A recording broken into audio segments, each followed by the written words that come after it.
Welcome. This is the DNX Show. Thanks for joining us. This is streaming live on YouTube, but you can listen to a replay on YouTube and replay on Spotify and Apple Podcasts. Sounds like we're big, like a Real Housewives of somewhere, but we're not.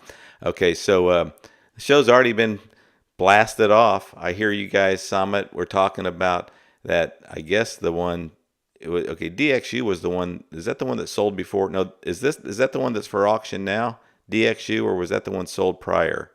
Yeah, that's an auction right now. Okay, 19,045. I remember I had that on the outline, and for some reason, yeah, Jot Form was saying I had something on that outline that was, I'm a enterprise customer of JotForm. I've never had a form.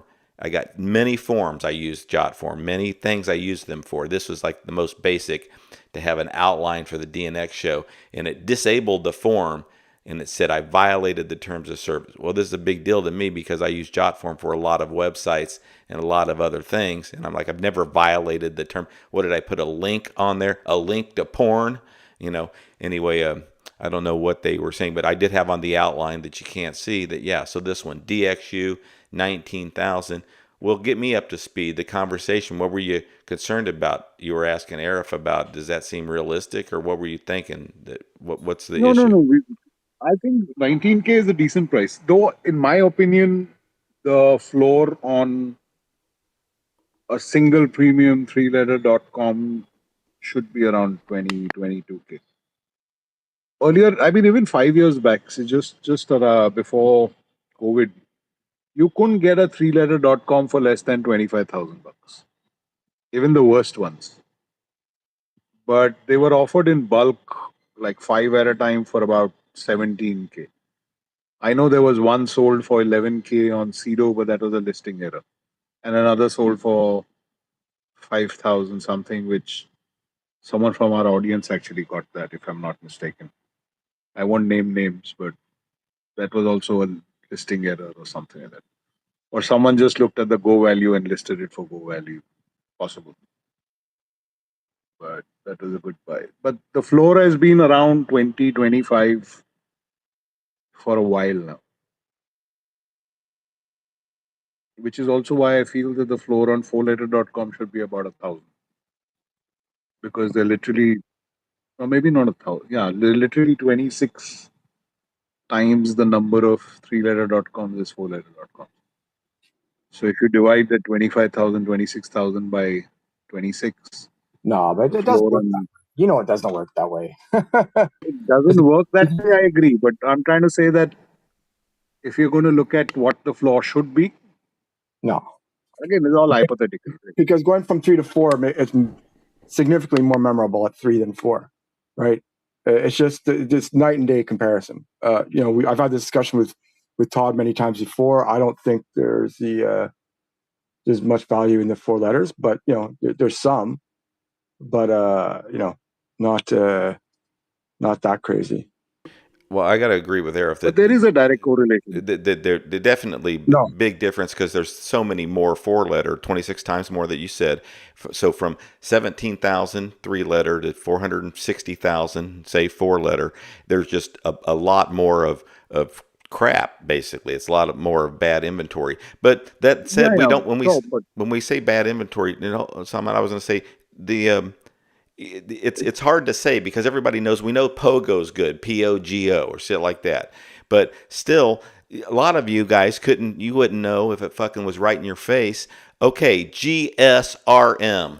All right, well, why is that? Yeah, well, those are good letters. Yeah, they're good letters. And there's a lot of companies that, even if there's a company that you can't find a big company, a Fortune 500 company that has that as its acronym, still those are good letters. ADLR. I mean, these are they're just, these are letters that are used a lot. So, but if as every American premium, and that's what we call those when they don't have a JKQUVWXYZ. Okay, on replay, write that down. Okay, so that's considered an American premium because there's a lot of American words that begin with those other letters, A, B, C, D, and but even I know I don't like H as much, and so on. But all American premium are not equal. Okay, RRRD is maybe, because it's also got a pattern, better than something R M R L, even though that's got a unique pattern. But anyway, so even if it's in that category of American premium letters, that is better than most of the others. When I say better, we just know there's usually a higher sell-through rate, and that's if you had all these priced at $5,000, POGO is going to go immediately. RMMM, no, it's not going to probably sell immediately, but it'll sell a lot faster than JKQZ.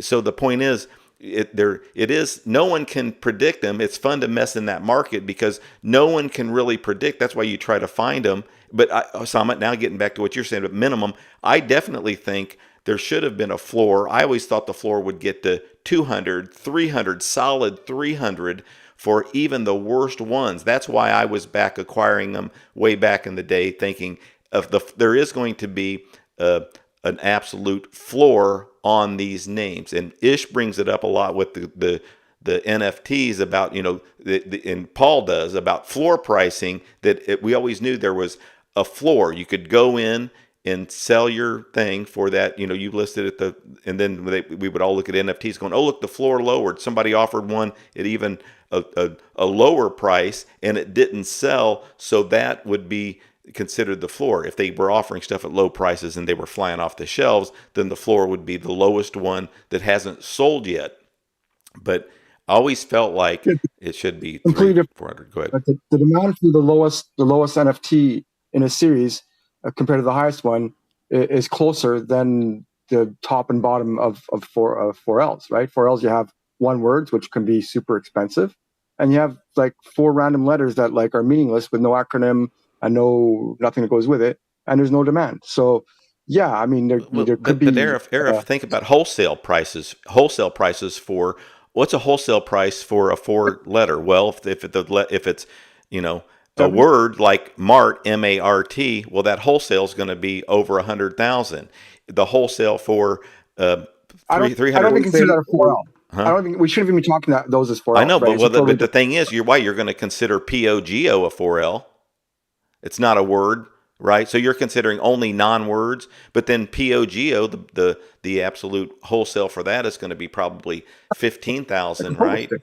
I don't know, 20, 25,000. I have no idea. That's because there's a demand in brandables for that, right? Once they're pronounceable, it's another category. Okay, well, right? There's different categories. Okay, well but then we get to pronounceable. I'm not saying that there isn't a liquid value, right? I'm just saying I don't understand why there is, because the lowest of the low have zero value in terms of investment returns, right? Because they just don't sell. No, but you cannot say that, because there's going to be some that you go, that has zero value, and I can show you. I'll go through my portfolio and show you. Well, that sold for $5,800, and it had the crappiest letters. Now, when it doesn't sell and it just sits there, you would say, see, that one's worthless, because I got one right next to it. It's like identical twins. Why did this one sell? Someone wanted those first 3 letters out of the 4, or even the first 2, or maybe they wanted all 4. But the point is, until it sells, you just consider it, that's worthless, that's worthless, that's worthless, that's worthless. How are you saying they're worthless? Then finally it sells, and then you go, what are you going to do? Come back and go, oh, I'm sorry, I was wrong on that one. That one isn't worthless. You can say the same thing for 2word.coms, right? It's 2 words. Like, okay, yeah, there's a lot of demand for it. There's tons that sell. There's some for 600 for 6 figures, and there's some that so sell. You're saying all names before they sell are worthless, and then after they sell, that changes. No, I'm saying we're human investors. We use our brains to analyze for value in each one individually.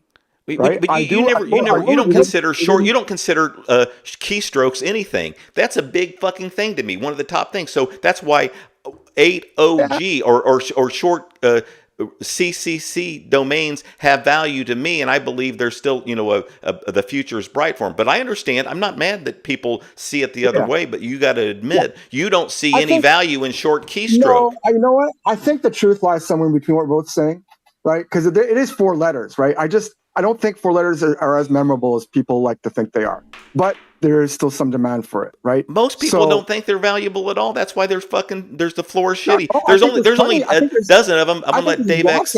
Dave X, I'm sure, has a comment on this, but I was going to say, no, most people, you, Arif, Ish was saying they're fucking worthless. If it's not the good ones, they're worthless. And there's a lot of people who think that. Paul is somebody that's really looked at it for a long time. that thinks There's there one can be between. something there, but we're the minority who thinks they're worth something. Believe me, you can talk to all the I big just don't think they brokers. They all think are. they suck too. Everybody thinks that most of them suck, and everybody says the same thing as you. If it's a fucking word, that's different. If it's certainly pronounceable, or if it's CVCV, that's different. But you could talk to from Drew Rosner to Shane to any of the guys. Right? They all want to say, okay, if it's one of those ones that they say QRZP, that's worthless. Well, not to somebody in China. I'm like still saying that, but we're the minority who believe that there's value in those really random letters. Let Dave say something, and then Eric, back to you. Yeah. Hey, Todd. Yeah, no, Arif, I think you're right. It's somewhere in between what you guys are saying. But what I was just going to add is that, I feel very comfortable with my fourletter.com domain names. I mean, in terms of a storage of value, I put them out there. I can moonshot some of them that are good. And I just feel very comfortable with fourletter.com domain names. I don't think you can really go wrong. I'm not saying that they're all, high value names, at least not here in America, but I feel, like I said, very comfortable with the knowing that whether the floor you could argue is, $50 or the floor is, $500.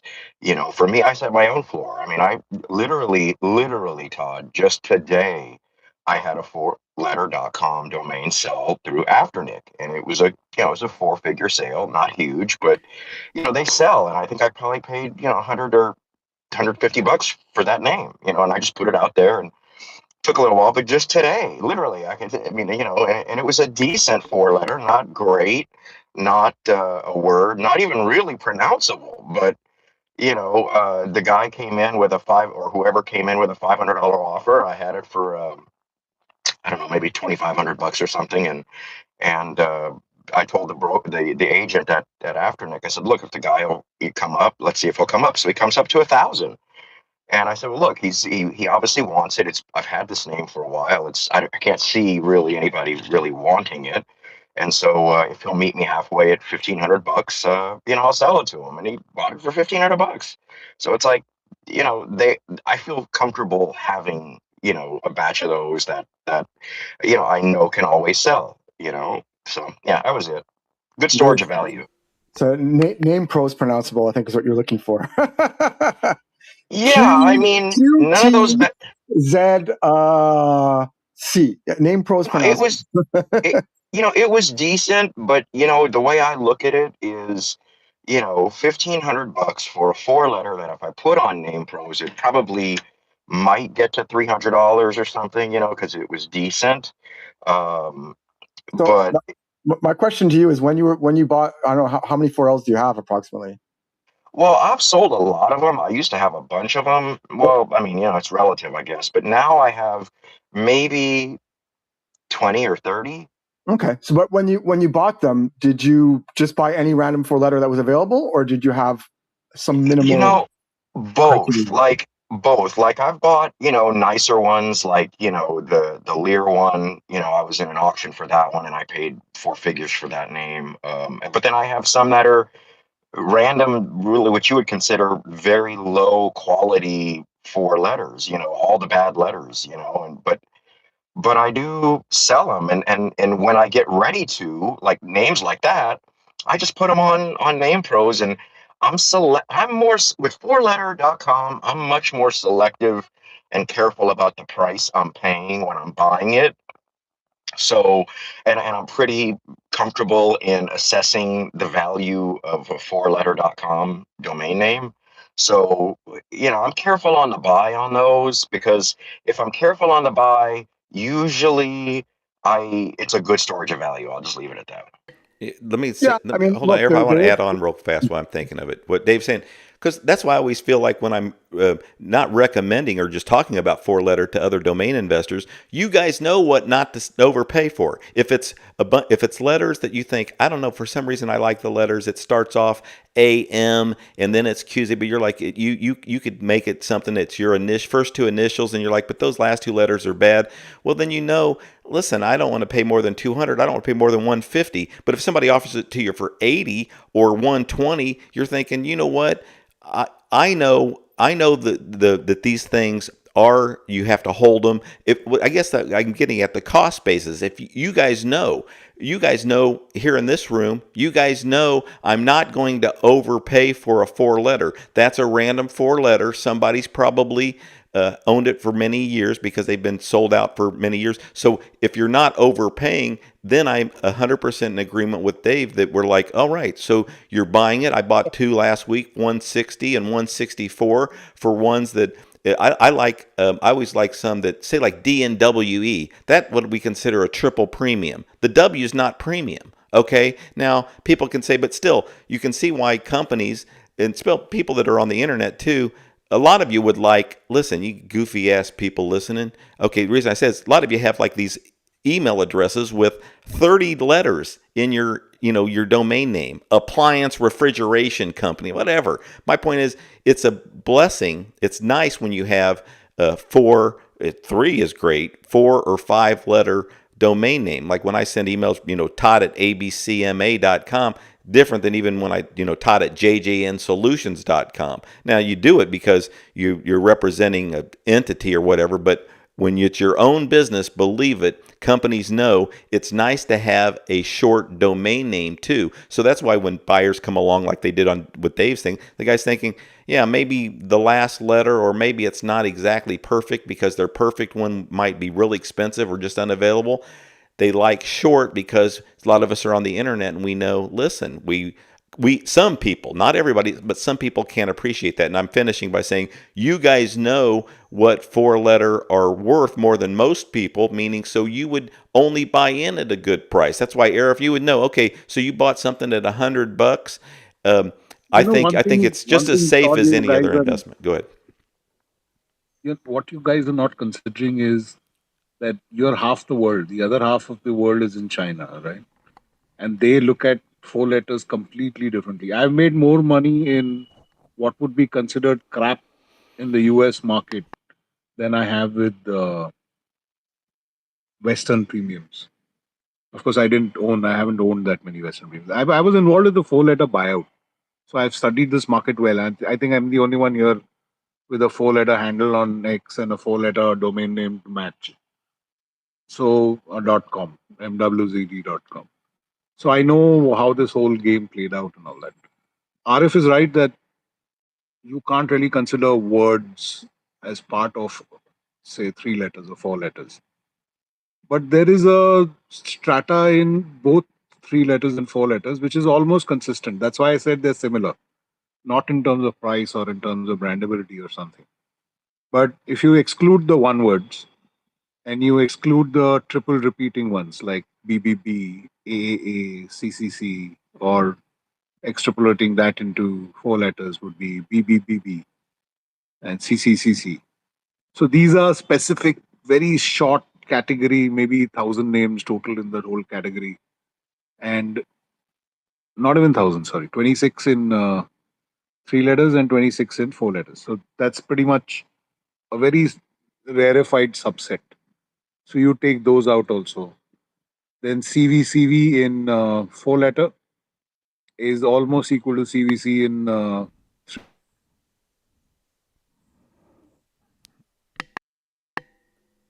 Yeah, is he there? I don't know. We lost him. Well, I know I sold a lot of them to Ryan, and Ryan had been buying 4-letter, and I thought the gentleman that was on whatever X here that had 4L.com, I thought that was some relation to, I know Ryan had buying them all. This guy has all sorts of data about 4-letter. But Ryan, if you can, I'd like for you to join in to say, and then we're not going to focus. I know some people are just like, I don't think they're worth anything and I don't like them. And I totally get it. I'm like, I wouldn't even buy them. It's a crapshoot with 4-letter because you get one that you could buy one for $200 and it will never ever sell. And then you go to sell it wholesale and no one wants it. And then you might be able to sell it for half of what you paid. So you're right. You've just lost half your money. You didn't have any inquiries. So this is not an area where I think, people are like, I'm not trying to promote it. And I know we beat it up so much, talking about this horse hockey, but Ryan had bought so many and then he was doing all sorts of testing of price ranges and selling. But Ryan, thanks for joining us about this specific topic of 4letter.com. We know they're all different, but what can you share that would help us understand the varying value of 4-letter and how good they are on the aftermarket? Hey, Todd, I just wanted to throw in there that Go AI, there's a 4-letter you probably wouldn't have recognized a long time ago. Yeah. Yeah, I suppose. I guess they're like 3 letters and 2 letters. Some are great and very desirable. Some become desirable, like AI.com or Go AI. And then you have got the East and Western divides, but they're basically long-term holds, in my opinion. I think I bought 200 from you, and I never sold one. I've owned quite a few. They're long-term investment things, and they should be. I think I said to you, Todd, when I bought them, they should all be $5,000, and forget about them. On the lower quality ones, like even DNWE, is it?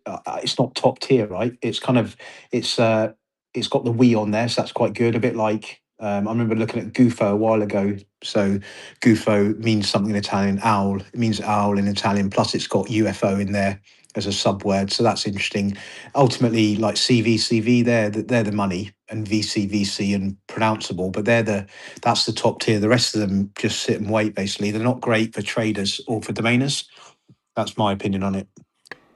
Yeah, and I think he bought even a bigger package, maybe but 3 or 4 different packages, but I think it was pretty much only 4-letter. Oh yeah, I did actually. Yeah, I did. I he- bought maybe 500 from you. There or was a 600 from you as well. 600 package and an 80 package, and some were better, but I did appreciate you basically were straight up about this whole group here.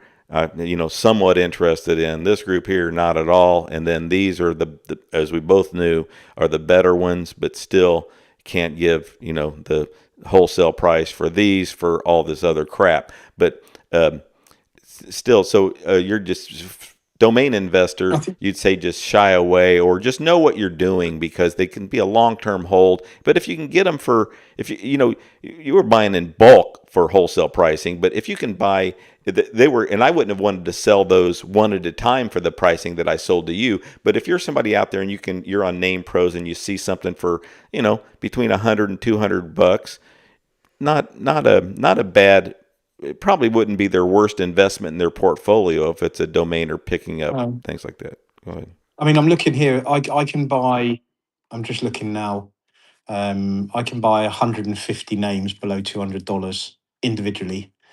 On eName, that's what I use as a floor price. So for those, I talk about this all the time. I don't know if anyone's heard it before, but dn.ename.com. You can buy via PayPal. If you use eName and pay in Chinese renminbi or whatever it is, then it's cheaper. But that's what I use for floor price of 4 letters. I'm going to use it in the 1 to 1 million challenge. This is how we find orphan domains and stuff. But that's what I use the floor price. The floor price is 104. So one of the best insights I can give about 4 letters is basically pick them up between November and February, which is the Chinese New Year. So things tend to get liquidated in China around that period. And then sell them in August, September time. That's the peak of the market. So it generally fluxes every year in the same manner. The other thing worth knowing is the market was heavily manipulated up to about a year ago. There was someone who bought something like 50,000 names. So they were clearing the floor price upwards. They were buying everything. So I don't know if anyone knew about that, but that's some intel I heard about last year or whatever it was earlier in the year.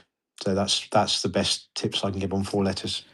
Well, good tips for me. I mean, for those that are interested in it, you're right. And over at eName, and that's a low price. And then I know I can comb through, and I'm kind of make a case for a name. Like I like this one for this reason. It still may be worthless, but I'm the kind that builds myself up on it. But no, thanks for that tip for everyone, and a reminder to me that great.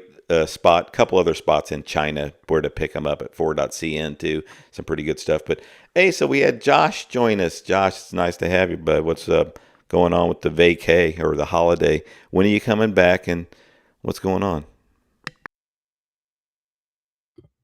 What's up, dude? Can you hear me? Yeah, loud and clear. How are you so far away? Sounds good. They got connection over there. Okay. Yeah. I know. Well, just about. I should be back I'm coming back on Sunday, so get back to normal by Monday or Tuesday, I hope. Yeah, what's been going on domain wise, and have you heard any of our conversations over the last few weeks? And we don't know, a lot goes on in this space, but what do you have to share? No, nothing much. I mean, it's actually been a relatively slow summer for me in terms of sales. I had a couple of decent outliers, but um, velocity has been pretty slow for me. But yeah, I mean, can't complain. It's still pretty good, still consistent sales, but slower than the beginning of the year. Yeah, I've been listening to some of the conversations. Um, all good stuff, but yeah, Well, nothing crazy to talk about. yeah. Did you when you're on holiday and stuff, are you buying anything? I mean, I know selling basically you always want to sell something, but have you stayed away from buying anything or any pickups that are interesting this last couple of weeks? I bought. Yeah, I actually did buy two names a couple weeks ago. I bought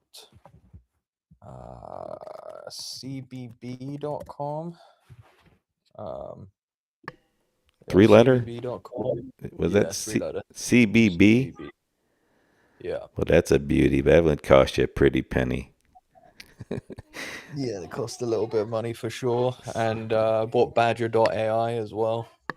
They were both pretty expensive, both names. Yeah. cbb.com was obviously more, but yeah.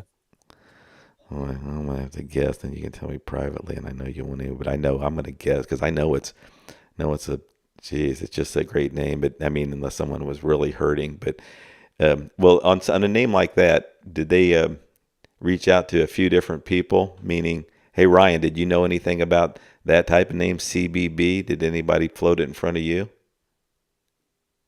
No, Yeah. I didn't hear about that. Hmm. No, there's loads of stuff that happens, like Drew Rosner, Josh, Yeah. a whole bunch of people see stuff I don't see. Yeah, no, I mean, and I was just saying that because maybe your money's not good to those people, to that seller. I'm just kidding, but no, I mean, Yeah, because sometimes exactly. when they're selling stuff, I mean, I know if I had a name like that, I'd act like I'd reach out to every last one of you people, and I say you people in a racist way, and anyway, but I'd say because I'd want to get the best price. You never know who's really thinking, but anyway, what a great name, Josh. CBB and Badger.ai. Pretty good too. So yeah, I picked up 2 4 letter for 160 and 164. It's trash. Me and Ish, Ish was trying to tell me, you're a trashy person. He said to me. I'm paraphrasing, but anyway, yeah, big difference in that. Okay, well, there was something I was Josh. I know big, stuff going on with the registrar.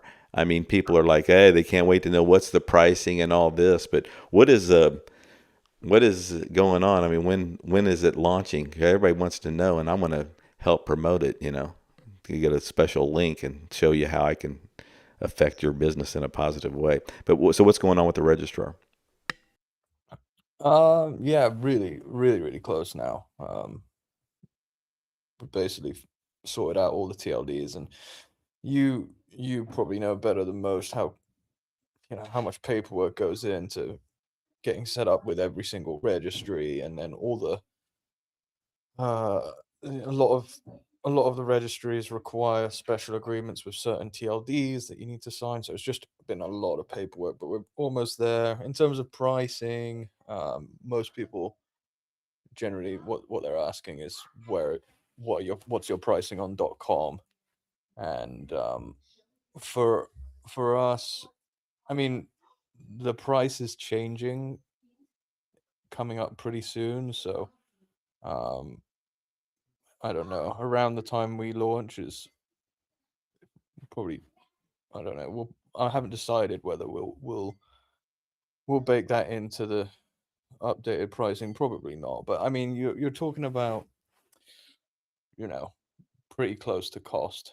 Um, so we're gonna try to be as competitive as we can without giving names away. Well, I mean, everybody wants to see what's going on, but when they want to see your dashboard and just see, okay, so this is the registrar, Josh. Then no one has to ask you. We know you know what we do. I mean, as in domain investors, so we're thinking you're going to be using your own dashboard.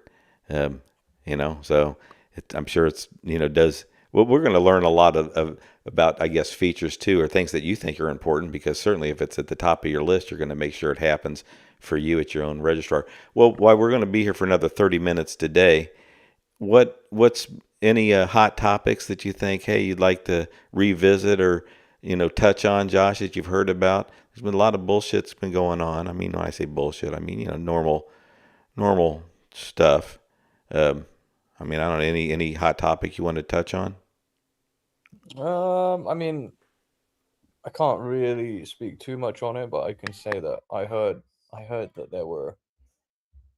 I heard of 4 7-figure .ai sales over the last 8 weeks that were all NDA.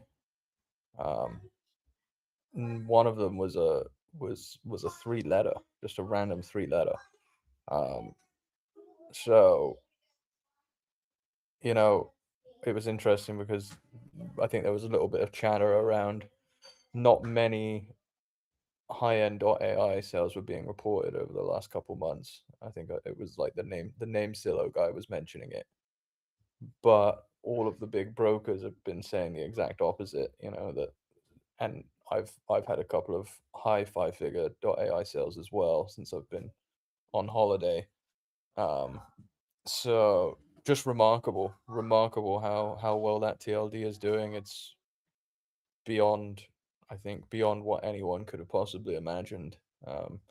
So I would say, like, whatever you think about that TLD, I mean, it's doing so much better. Same goes for me. Whatever I know, it's doing better than what I even think. So Do, do you think yeah. do you think we're at a point where it's actually going to be slowing a bit for those top level .com sales?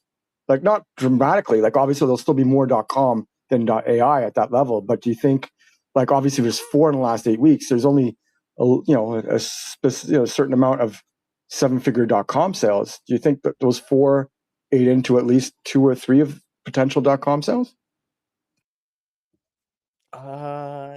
Maybe. I mean, I think that I think there's 7-figure .com sales that are happening every week.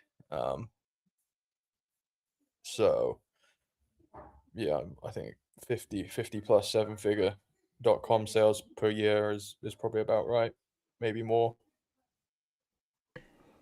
Hey, how often do you think sellers are the ones that want the NDA? They always put it on the buyer. The guy doesn't want to say anything. And I want to ask you, how often do you think the sellers pull the bullshit, the broker? And then how often, when you're dealing with somebody, Josh, is that one of the first things they say? Hey, I need an NDA, and we want to make sure this is private because it does. And then Ryan, I want to hear what you have to say about this, because I was going to say, I saw the Costello brothers mentioning, yeah, could you imagine buying a house and then the 2 houses sell in the neighborhood, and then you're like, hey, what those sell for? And they go, I'm sorry, those are not disclosed. So it does hurt our business, but they got all these reasons for it. No one wants people. It frustrates me because I think many times it's the domain owners or the seller. They somehow want to keep it private. Yeah, go ahead. I do think that a lot of people fake these NDAs, to be honest. I mean, they certainly exist, especially when you're dealing with some of like the higher end brokers. I think Drew, like, basically all of his contracts are drafted up with NDAs, regardless. But like, when I sold byte.com, byte.com for 7 figures, there was no NDA. When I sold stimulus.com for 600K, there was no NDA. When I sold actus.com for 6 figures, no NDA. And there's never been any NDA on any of my other 6-figure deals either. So yeah, I do think that sellers say that there's an NDA when there actually isn't as well. Yeah, I think so. I don't use NDAs. There was one domain for a bank that I did, which was 6 figures, and I went out on a podcast, and they said, look, can you redact the bit on the podcast because people will guess it's us. But going forward, all of our platforms are going to be basically, if you list with us, we're disclosing the sale price, and anything you tell me will be disclosed as well. So it's part of making a mature market, and it's sometimes people that have been in the industry too long needs, and a bit like the ICA and stuff, it needs to change, and someone needs to come in with a fresh view and say, okay, cool, we're market makers. For it to be transparent, you have to know what your neighbour's house is worth. That's not intellectual property that allows people like Andrew Miller and Drew Rosner and Braden and people to, I mean, Braden's fairly honest for sales, but in general, it allows these top brokers to hide behind something to promote themselves as more effective and more deadly than they actually are. So yeah, I don't think it's beneficial to market. I think all of this, well, it's going to change because we're going to do it basically. And that's pretty much really it on NDAs. Well, I was going to say, yeah, I need to. I need to have a conversation with Drew about, okay, so I can understand when it's in an agreement, and then so everything is, here's the agreement, authorize it, and they authorize it, but why wouldn't, I would say to him, well, so then you can't complain about these NDAs and know that we don't understand to have a transparent market because that's being a big culprit in it. Now, of course, I could defend it because I could think of myself, here's why as an organization we want to have an NDA, and then working at a law firm, of course, there's not just because it's legal advice, but there's all sorts of reasons why you don't. It's nice not to disclose any conversations and keep everything confidential with the business client. And it certainly are big transactions, but I would think they would want in the agreement really just the opposite, like you're mentioning, Ryan. That is, there is no, we have a right to disclose this price. Now, it can be on a case by case basis if it's beneficial and there's sufficient reasons, maybe good reasons why this company, it could hurt this company and the broker doesn't need to do it. But bottom line is, for exceptions, it can happen. But I think overall it should be, obviously disclosed. So that should be taken out of that agreement. Yeah. I will allow someone to pay us off to not disclose the sell price. So we would say 6 figures rather than the exact amount, but that would require a donation publicly made aware that they have donated or paid, like say $50,000 to the ICA. So we'll allow people to hide behind if a buyer doesn't want it disclosed, or a seller, that's fine, but they'll have to pay to the ICA. That's the way we're going to do it. And when all of us are in these rooms, and I think I was in a room issues on a Saturday a few weeks back, and someone sold a name for 20 grand or 20. It was under NDA, or even 5 grand. We know it's mostly bullshit. And Josh, I appreciate you. I knew you were going to answer honestly anyway to say, yeah, most of these guys are full of crap and they don't have NDAs, but they say they do. And it's just a cool way because you don't like anybody to think definitely you sold a name underpriced. You're a broker. You didn't even outbound. It was an incoming lead, but the buyer negotiated really well. And the seller was like, fuck, you haven't sold anything for me in a long time, broker. And they basically let one go at, say, a very reasonable price, certainly low retail. And they don't like to let them know that, we do. Sometimes the prices, and because then people know we did have it priced at 200,000, and we don't want anybody to know that we sold it at 55,000 or 60,000 because they're thinking, geez, you got that much room to move. There's reasons why I understand that they would do that, but it does. I can never catch. I said Costello Brothers. I'm sure it was David who was saying, yeah, in the housing market, it would be frustrating and seem unfair and wouldn't even make sense to say, no, we can't tell you the price of that one, or this one, when it would hurt the market overall terribly to not be transparent. So there is a way, but anyway, I always think in the domain space, no rules. There's no rules on all this stuff. I'm glad there's going to be a few rules on Josh with his registrar that he has to abide by, because he was getting a little crazy too. You can't hold the guy in. It's like a wild horse. Now, I'm just making up shit. No, but it is there are hardly any rules in this thing when it comes to parking companies and these marketplaces and what they want to do. And there's a little bit of oversight from ICANN when you are a registry, because you got that big agreement, or you're a registrar, you have your agreement. But outside of that, there's probably never going to be safeguards. I mean, there's always, basically, just people do what they want, especially when it comes to the buying and selling. And that's the main reason. It's not the cyber squatting thing. That's just it's really just the non-transparent. If we were transparent with all of it, I think then the outside world would think, all right, like GoDaddy, all those transactions, if we knew every Afternic transaction, and it is a public company, and I think it was Adam what's his last name? Strong. Yeah, it's easy to remember. Adam Strong was saying, yeah, GoDaddy's public if you're a shareholder, which I'm not anymore. Fuck them. Okay. And they're listening too. And I like, they do listen. A lot of the guys over there at GoDaddy listen. And like Arif and Mike Zeiger and all the guys. There's some great people there. Yeah, I know. I know. I can count them on one hand. Okay, but anyway, I'm not a shareholder anymore. But yeah, shareholders should say, "Hey, we want this to be transparent." But that doesn't mean just because shareholders want it, it'd have to be some pretty. I could think of the guys who really own a big piece. They'd have to really step in and say we want to see it, and then maybe they would, consider it. But all right, I was going on and on. Did you have something you wanted to add, Ryan? I know you were off mute, but no, just anything to help me out. No, I just think there's going to be lots of change. That's the exciting thing.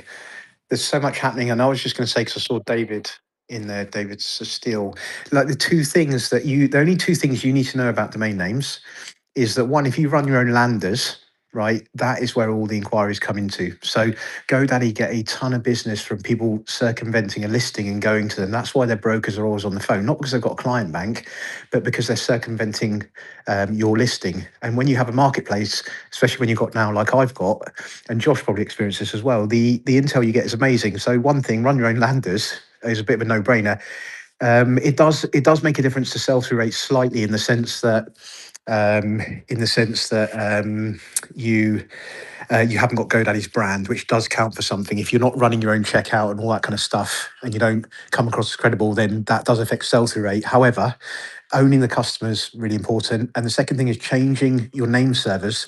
So GoDaddy can't do this. They can't change name servers because that generates the most amount of inquiries you've ever seen in your life, because anyone tracking your name thinks as a new owner, and if you can have a visually different site, obviously that's the benefit of me having several marketplaces now. That's the other thing. So and it's interesting because when people share information, just touching on David here, I'm pretty sure last year I put all my domains for sale at like 28,888 and I sold one. And I think David put all his domains at 99,999 and got one sale on a lease to own option. So there's a bunch of stuff coming in. There's the iterations we're going through, like on DNW, we're going to have landers, but not just landers. There's going to be like 17 different variations of landers. So we've gone through the history of everyone that's ever created a lander and compiled them in one place. So you can remember there was some weird dude with like a WhatsApp button on the bottom of his screen and comparable domain stuff. You can switch that lander on with DNWE and stuff. And the whole market, the beauty of domain names and the bad part of domain names is the same thing. The barrier to entry is very low. So you can get anyone who's pretty good at sales or whatever it is, and they can make an amazing life for 100,000 a year or 250,000 a year or 1 million. Those are very realistic opportunities when you have zero skills or next to zero skills. Right, it's probably the industry that exists, and so you end up with people elevating through life to a station that they wouldn't normally be in any other industry, but they get there, and that's why you end up with NDAs and all these other things as well. Yes, they get really good at what they're doing, selling stuff, but ultimately they're not builders, they're not thing, and you're going to see again the beauty and the beast of the 1 to 1 million challenges. It's going to bring in a bunch of people. Because I'm going to bring in a lot of developers are going to come in and everything else, and they're going to understand the market and they're going to iterate as quickly as we are. And that's why it's super interesting as to what's going to happen next. So lots of exciting stuff. I mean, just in general, productivity is massive. See what happens, over the next forthcoming months. Even by Christmas time, I think you'll hear some massive announcements, and it'll be like, oh, okay, there'll finally be okay, makes sense now. A lot of great stuff happening. I'm voting for Ryan. It sounds like a politician on a pulpit. But listen, Todd, since you speak about the ICA so much, I think this should be something that the ICA should be discussed with the ICA. I think the fact that GoDaddy, specifically through Afternic, holds back on so much data is more destructive for the industry than beneficial. They have all this updated sales. There's really no reason or advantage for them to hoard it. So maybe someone like So an entity like the ICA could weigh that out if it's something that domainers, just because I think that this should be more transparent doesn't mean everyone believes that. But if the core of domainers see value in them sharing that data, maybe that's something that we should push for. And that to me should be something, the type of issue that the ICA should be pushing for. So right?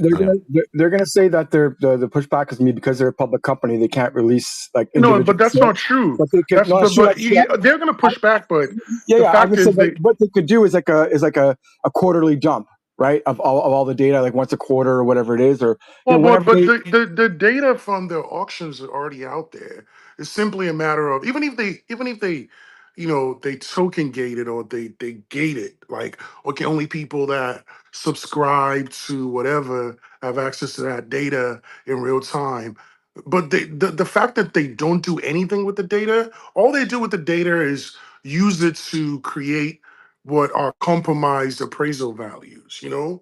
And in this world of AI, and this is a very data dependent industry, right? We all could benefit from it. I think it would actually help them as well, right? Yeah, Because I it don't pushes think the they do. narrative of what domains are worth in real time. I think the only problem that I see with it is if they put up all the auction data, that concerns me a bit because it's more wholesale than not, right? The I auction don't. data is already out there. Yeah, but it's not supposed to be, right? Like all this, What it's do you all. mean? It's always been out there through Nimbio.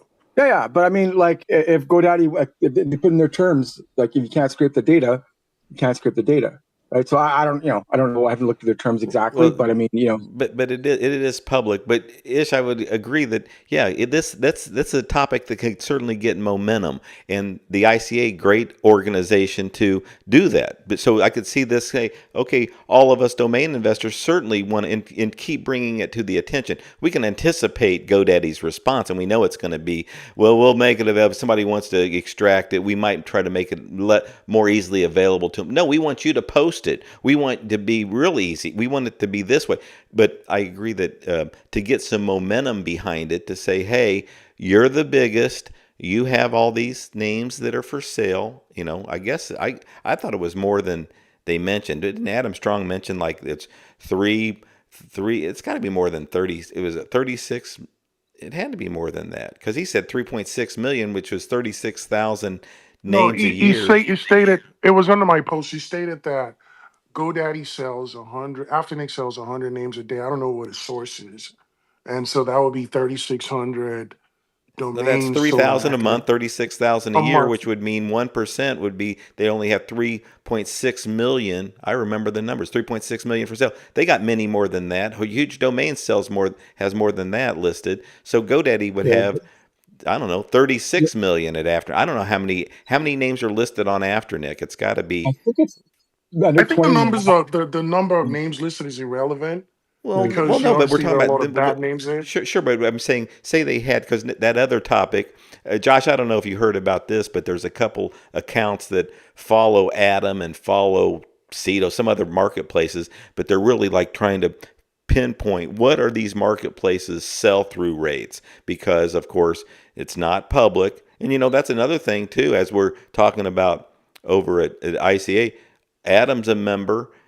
Okay, we want to know the sell-through rate. Why can't we get all these numbers at least? And then the answers, they always have these, pretty good answers of why it doesn't happen. But we just want the numbers. We just want to know the numbers of, okay, you got this many names. How effective is it? I mean, how many names are being sold? Whether it's Brand Bucket or any of the places, it's nice to know as a domain investor, and then you can evaluate whether how important you think that number is. But anyway, so there is, the talk of marketplaces, their sell-through rate, because no one would like to hear, hey, we have 100,000 or 1 million names for sale and we sell 10 a year. Then people are thinking, thanks for sharing. No, thanks. We don't want to use you. No one feels comfortable buying through your platform, obviously. But that's why, Ish, I brought up if Afternic had 36 million instead of 3.6 million, then they would be selling at 1% would be 360,000. Okay, and that would be 1,000 a day, and that's probably more likely. I think they had the numbers wrong. Probably selling more than 100 a day. Probably selling 1,000 names a day because some of them are low priced bullshit, but selling 1,000 names a day, and that's 30,000 in a month. That's only 360,000 in a year. So I was right. It's probably closer When I to was doing yeah. when I was doing list back on a name call 2 years ago, they were pushing probably about nearly 2,000 names per day on the aftermarket, like on the auction platform. That includes closeouts and auctions, right? So Yeah. Okay. I have a question, Josh. If you're still there, I wanted to say. So, do you think domain investors like yourself? I'm saying some of the premier investors. Would you even care what Adam's sell through rate is if you're doing okay there? Do you mostly just look at your sell through rate? If they got a bunch of other bullshit that doesn't sell, you don't care as long as their marketing is effective for your inventory that's on their platform. Yeah. In essence, I would say 90%. Yeah. There's a 10% where I would be generally interested in how the overall platform is doing, but I really only care about my portfolio. Yeah. No, and makes sense. Honest guy. Try to catch you saying And something I think I dishonest. think I think it's unfair to assess marketplaces by the same yardstick, because a platform like Atom, curates their names. On every name is approved on their platform, generally speaking. And Afternic is open to anyone. People list names there for $50 and get paid $25. I don't know what they're doing, but does that you can't have those as the same type of assets, But I think to me, the percentage of names sold versus names on the platform is quite irrelevant. It's a vanity metric. But maybe it's because they're so guarded about that data is the reason why they're not releasing, those sales. Like, to me, what matters is what are the price points that comparable names are selling for? When you go on Afternic and you look up a name, they show you comparable sales, but that data is compromised. It doesn't tell you when. Sometimes some people have said it's not even accurate, like the Costello brothers. So I think the reality is this business will be moving in the right direction if after Nick sales data was released, if Adam sales data was released, if all the marketplaces felt like, oh wow, this is self promotion for us to show that somebody sold this name today on our platform. I think it just moves the needle collectively in the right direction for everyone, including them. Well, first of And I all, think, if Afternick, hold on, if Afternick listed their sell-through rate, that would be more meaningless because No, they not let. their sell through rate, just their sales. I don't Okay, care about the sell I know, through. but you were saying about sell-through rate vanity matrix, maybe for somebody like Afternick, because they let every name you can list your entire portfolio there, whether it's crap or not. That's different. Adam curates a list, so I would say forget that other marketplace, that white label. But when you curate a list and you say this one we accept, this one we don't, then it does mean something to me that okay, you selected all these names. So you selected them because you thought they would sell. And then I would really be important if they said, here's all the names we selected, and all the name of all these names we selected, here is a subset of the ones that we priced, that the seller agreed to use our pricing. Okay, well, you guys curated the name, you guys priced the name. All right, well, you guys are the fucking, you guys are the ones. Then there should be, and plus you're doing marketing for them. So really, that's like over at Brand Bucket when they curate the name, they, they price it. All right, well, they should have a higher set. They're supposed to know what to accept and how to price the name. So yeah, it's more that it does mean something to know we're giving you all sorts of control. You priced it, you selected it, and okay, what's the sell through rate? We don't expect it to be 20%, but if it's more than 1, 2, 3, then we're thinking, all right, the way you're selecting names, the way you're pricing them, and the way you're marketing them, that means something to us. It's like prove yourself. That's what we would all want If from a we new saw the company. sell through rate, if we saw the sell through rate, more people will have their own landers. I can assure you that. Oh yeah. Well, that's why we all know domains we should have done from the start as domain investors. Always tell the outside world if you are interested in a domain name, go to the domain name so you can interact directly with the domain owner. If it's available to register, thumbs up, congratulations, but go directly to the domain name. People still don't even know to do that. They just go to their hosting company or to a registrar and search for it through the registration path, and then they think if it says taken, it's taken, or that, or we have to be part of that company, that registrar or hosting company part of their network, so it doesn't show taken, it shows available at our premium price. But we've just did ourselves a disservice by saying, listen, domain names, it's almost like a home. Don't go to the MLS listing. That's not how you do domain names. It's not like real estate. You go directly to the I think address, knock on the door, or put something in their mailbox, but it's got to be direct. Yeah. I, I think the interesting thing with sell-through rates on marketplaces, the interesting thing would be, is Atom, for example, because they have logos, does that make a difference? Because that will reflect in the sell-through rate. The other thing sell-through rate when you're a marketplace determines is the quality or type of your client. Because if you have degenerate people that have overpriced their domains, it won't sell through. Like we're at 18% sell-through because we're kind of blended across all the different price points. But we're pricing to sell. We buy for $30, for example. We sell for 300, right? That's volume and scale. So, like Sado is a European marketplace. So, how does the CCTLDs compare? Because that's predominantly Sado. Sado don't sell much other than CCTLDs, by and large, comparatively speaking to GoDaddy and Atom and all these things. That would be interesting. That's where sell-through rates are really good indicator. Yeah, I mean, the marketplace sell-through rate is a completely different thing than investor sell-through rate, right? We got to remember that for them, holding X number of domains doesn't cost them anything per year. So their dynamic is completely different. They could accept and have for sale domains of quality that are much lower than ours, right? And it doesn't cost them anything. So they just put it up there, right? The quality control really, it would only help us if you can compare certain tiers, right? Like, okay, my domains mostly fall into this tier of quality. How does that tier of quality within that marketplace, how does that specifically rank as opposed to all of them all jumbled in together, right? And the other thing too, I think I said before in the past as well, when it comes down to the transparency thing, I'd love to have all the information and data, right? But again, like I think obviously the high 5, 6, 7-figure sales should all be public would be great for us, right? But once you start getting into the bread and butter domains, the stuff that sells on the on the auctions or underpriced at Afternic, that we got to remember that that type of information could be very damaging to us. It could put downward pressure on I certain segments of the industry. 1000% disagree with that. First of all, the marketplaces do not have to disclose the quantity of names they have in their database, so the sell-through rate can still be, left to ponder on. But if they release the price of, see, this is a scarcity mindset to think that because bread and butter names sell for $3,000, $4,000, that's damaging to your portfolio. There's an abundance of names out there. There are 6 figures worth of names that get released every other day, But right? So look, with there's an 1%, oversupply of names, if anything, but that's right? it. With the 1% of sell-through rate at retail versus wholesale, and the wholesale price things like the stuff I buy at $30, $50. Imagine all those $30 and $50 that information were flooded into the market, right? Versus just 1% at $3, $5, $10,000, right? Have you ever been on eBay?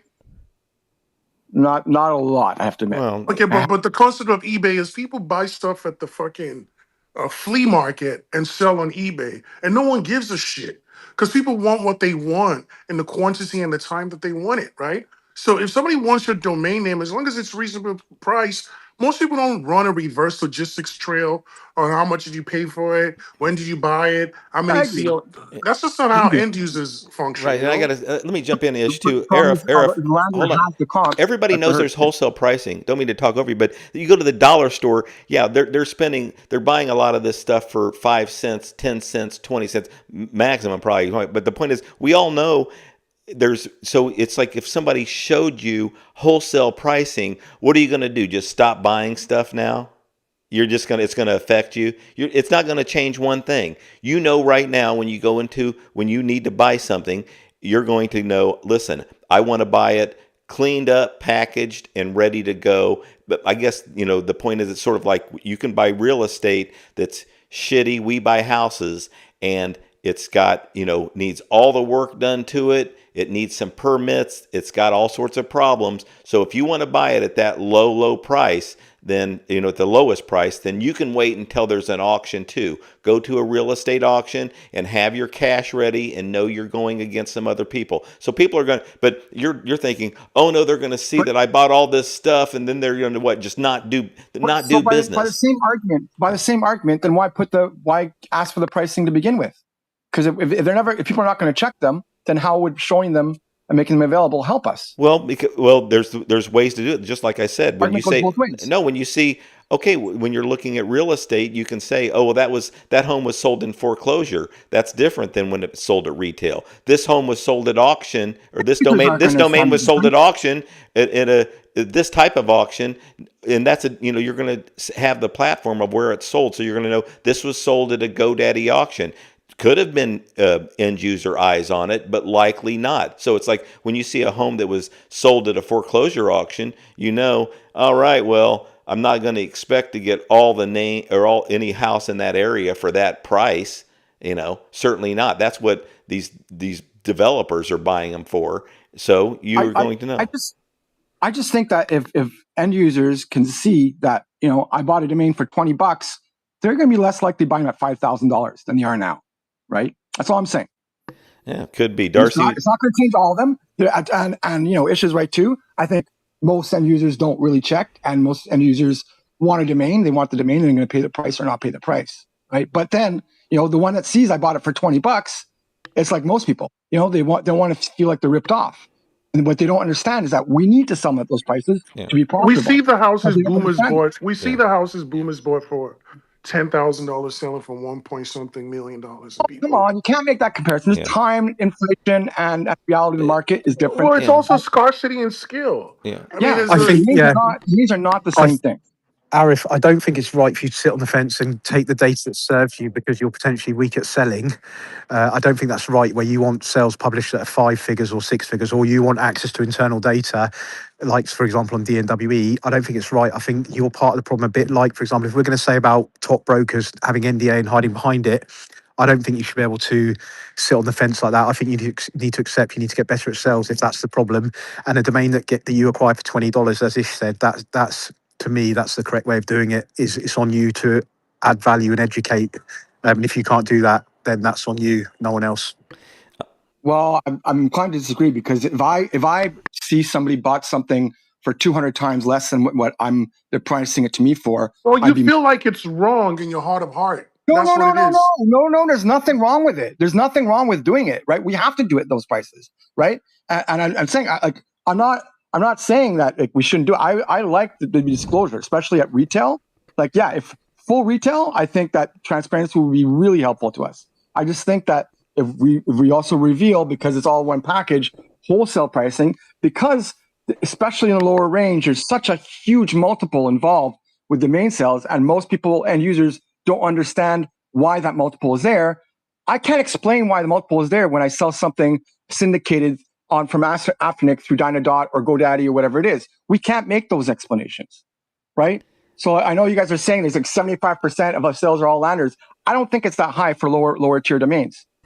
I think there's a lot of syndication that goes on. Yeah, if somebody went to Afternic to buy your name for $3,000 and it immediately showed right at the same thing, this name was purchased by this particular owner for $30, you're right. There's no doubt that it could affect them. So we're not saying put it right there, transparent. But the point is, no, it certainly could affect somebody. But on behalf of Arif, I wanted to say to you guys, fuck you for saying. Anyway, I'm just kidding. Hey, Darcy, what do you want to say? We're going to shut down here shortly. What's up? Oh, I just wanted to ask Josh if his opinion would change about Adam if, say, huge domains was shown to have a higher sell-through rate than the Adam premium portfolio, not like the standard listings, but like what they consider premium that you have to pay for. Well, that wouldn't surprise me. I think better than most what kind of names I believe sell. I think that if you're not pouring a lot of money into marketing, you're not going to be selling those brandable made up names, and a lot of the names that Atom accepted in the early days are not even good brandables. They're bad. There's a lot of bad names on Atom that require marketing and discovery, because they're not the type of names that people think of by themselves. So and Huge Domains buys and registers domains just like you and I, Darcy, like names that are based on data points. Like that's exactly what Huge Domains does. None of it is like brandable, making up. It's all numbers, it's all data. There's no emotion in it whatsoever. It's literally just a bot that buys names. So yeah, I would expect Huge Domains to have a better STR than, you know, the I mean, think about how premium domain names were curated on Atom. It's like it was initially started from you would submit domains, and then there would be like a panel of reviewers, which are just like early Atom users that would decide yes or no on whether they wanted, like, the name was going to get accepted onto the premium marketplace or not. And yeah, I mean, these guys were not qualified to to tell anyone what a good name or what a bad name was. So yeah, no, it wouldn't surprise me at all. And when they did that Let me too, ask you guys a question. Do you yeah. think that if a marketplace decided to start revealing their daily sales, they'll have an advantage? No. I mean, listen, Huge Domains is doing better than a lot of people thought. I think there's some people in the industry, a very small few, that obviously knew they were doing very, very well already, but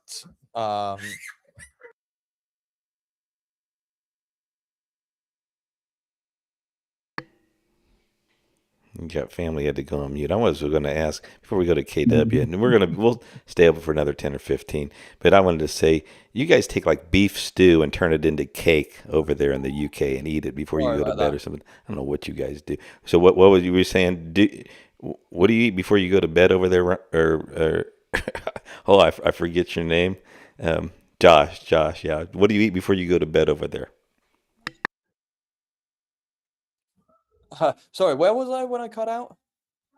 What the hell is going on? I don't know. You were talking about Can you hear you're me all pretty right? much done. You were just saying Huge Domains. They're one of the few that probably has a pretty good sell through rate. That's mostly their Oh yeah, portfolio. I mean, everyone knew that is like tuned in that Huge Domains is doing very, very, very well. So they don't want to reveal what they're doing because they're making tens of billions of dollars, right, buying the type of names that they're buying. So if they were to start revealing all of the sales, like you're seeing in this huge SPY, they all follow a very specific like pattern. They're all based on data, and and more people are going to buy those names. So yeah, they don't want to tell people how they're doing. Yeah, that was something that I wanted to bring up. Thank you, Todd, for letting me come Oh, up. sorry, Brad. I forgot. I didn't see you there. So we'll go to Brad, then KW, and then back to Darcy if he has to finish up. But go ahead. No, maybe they don't want to have the information public because if they have bad sales quarters or months or whatever, it would diminish their status.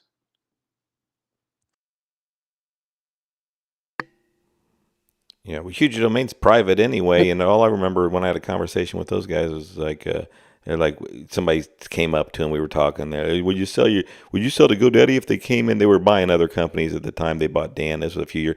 "Would you sell for $100 million?" They're like, "For what?" They're like, we make that in a quarter. No, they make a lot of money. So they're like, "No, we wouldn't, not even close to that." And they wouldn't even sell for much more than that. They're doing, great.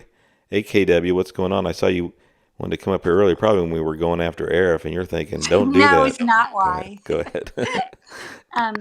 First thing is to say, I just want to mention about the comparison to maybe the Kelly Blue Book. I'm not sure if that has anything to do with, with car buying, the sales that have, are able to be revealed before you buy a car, that kind of thing. That came to my mind. I don't buy as many cars as maybe some of you, so I just thought of that as a comparison. And then I did want to hear Josh finish his train of thought, which was he said nobody thought Huge Domains was going to do as well as they did. So that was all I had to say. Oh, no. I didn't say that. I don't know if it maybe I cut out at an inopportune time, but um n- not many people know how well Huge Domains are doing is what I was saying. Yeah, Uh, there sorry. there are a few that do know, um, but Huge Domains are extremely private with what they do. I will say this is that if you go to the ICA meetups and you're able to connect with Jeff, who typically goes, he is fairly. I mean, he will answer your questions. He's fairly transparent in person, but they're not going to give away too much. Um, but in essence, they are by far the biggest aftermarket player in the space, by far, across whether you're talking about high end, medium end, low end. Like they're doing more volume than anyone else by far, and it's not even close. Yeah. Also, if you operate in the aftermarket, like the auctions, you also see what they buy, what they don't buy, the price points, and also they have, you can say marketing you need to win in this game, but simply by having 5, 6, 7 million domains, people will go to their website for one domain and then find alternatives that are better or whatever and upsell. And it's the machine is just so well done. And it's like people say, oh, it's the automation, this and that.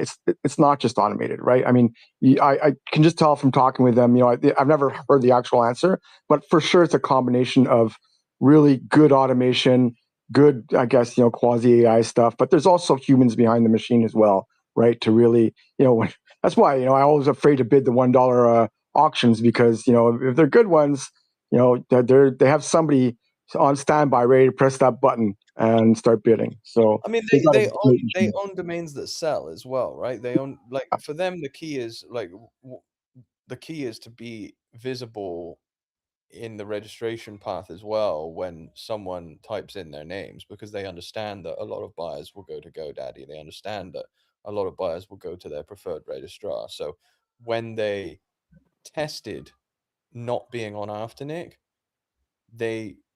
we've talked about this before, reverse course and went back to Afternic within 12 months because it had a pretty big impact on their sales. And that is not a surprise either, because of the type of name that they have. They're not a marketplace like Atom that's, spending money on marketing and advertising in order to attract people to their platform and then sell them a name based on, feel good vibes or whatever. Yeah. They are a platform that invests heavily in data and automation and understands naming conventions, knows what type of naming conventions companies use when they are looking for a domain name, and then they need to put those domain names in front of the buyers when the buyers think of it. And that's how the majority of domain sales happen. It's like the buyer thinks about the domain, they search for it, they buy it. And Atom takes a different approach. Atom's approach is someone wants to purchase a domain and they don't know what domain they want, and they go to Atom and find it. But those kind of buyers are very few and far between, which is why people are finding out that Atom has a pretty low sell-through rate. Yeah, but also like huge domains, they have to pay for renewals, right? Atom doesn't. But with huge domains, I think the only potential kryptonite they have would be having like 5, 6, 7 million domains. Every few years, you need to go through your portfolio and reassess if the domains are still pertinent, and that would be, I think, quite difficult to do with like 5, 6, 7 million domains. But I think if anybody could do it, it's them, right? Like, I know how they operate. I talked to Jeff at one of the ICA meetups, I think 2 or 3 years ago, and I could tell. You didn't read all the secrets, but you could read between the lines and know that they are very good at what they do. And just by the way, Atom's pivot into high-end domain names, their diamond domains and premium, ultra premium domains, it was a game changer for them. Without that, they were on a downward trajectory. But the ultra premium domain business has given them new life, in my opinion. Yeah, I would have thought also like the lower quality domains, like it doesn't really matter because they're not paying for renewals, but at the same time, they are paying for the advertising, right? And when they're advertising crappy names, like was it you or somebody posted like in the last few days, like these garbage domains were just like pure sex stuff or whatever it was, right? And it's like in theory, they're paying for those advertising. So that could be hurtful to them as well. Has DARPA shared their ad spend recently? I don't know at all. This is just a guess, but I suspect they're, compared to how many names they have on the platform, they're spending less. They might be spending more overall, but I think in relation to how many names they have, I bet you they're spending less. Yeah. Are they still like 400, 500,000 names, or have they like? It must be higher than that. I don't know if I've heard the number recently. I used to see Atom like advertising quite a lot. I don't see it anymore. Yeah. Well, I mean, they've gone through a lot of A/B tests, and at one point they were deliberately doing more than they thought they would ever do because they just wanted to test a few things. I think that was like about 2 years ago he talked about that. So that period's probably passed. Now, whether they're doing less than even before that, I don't know. Yeah, you need to watch a Sherpa talk about. Drew was saying there's no A/B testing in domain names. So anybody who says that, I he just called heard you. that one. He called you a bad name in that. But anyway, I want to say quick to Darcy, I'm a wannabe comedian, not a wannabe lawyer. So get it straight and keep KW's name out your mouth. Okay, because after this show, Darcy, he goes on, he starts, he'll do all sorts of funny stuff. And I like it, Darcy, when you can't figure out. When the one time I made some comment like, "Oh, what's wrong with you?" But I was saying it like me and you were sitting next to each other, going, so I can go, "What's wrong with you?" And of course, when I write it down, you're just thinking, "Is Todd saying what's wrong with me? Like, is there a fucking real problem?"